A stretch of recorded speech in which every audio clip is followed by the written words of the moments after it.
Hello hi అండి, నమస్తే, welcome back to my channel Wonderla cooking ఛానల్లో. ఈరోజు నేను కొబ్బరి పచ్చడి చేస్తున్నాండి. పచ్చి కొబ్బరి అండి.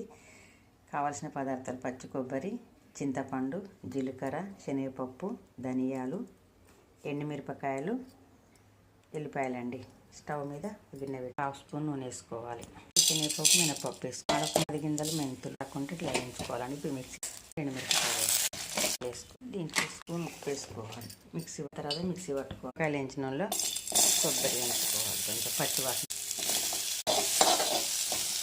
సిమ్లో పెట్టి వేయించుకోవాలండి. కొబ్బరిలో రోట్లో నూరుకున్నట్టుగా ఇట్లా బరుకు కొబ్బరిలో కొంచెం చింతపండు వేసుకోవాలి. కొబ్బరి చింతపండు మిక్సీలో వేసుకోవాలండి. వేసుకొని బరుకుగా మిక్సీ పసరం పోయకుండా మిక్సీ పట్టాలి. వాటర్ పోసుకోవాలి. బరుకుగా మిక్సీ పట్టుకోవాలండి. మన రోట్లో నూరినట్టు ఉంటుంది. చాలా టేస్ట్. పచ్చడిని పోపు చేసుకోండి. 1 స్పూన్ నూనె వేసుకోవాలి.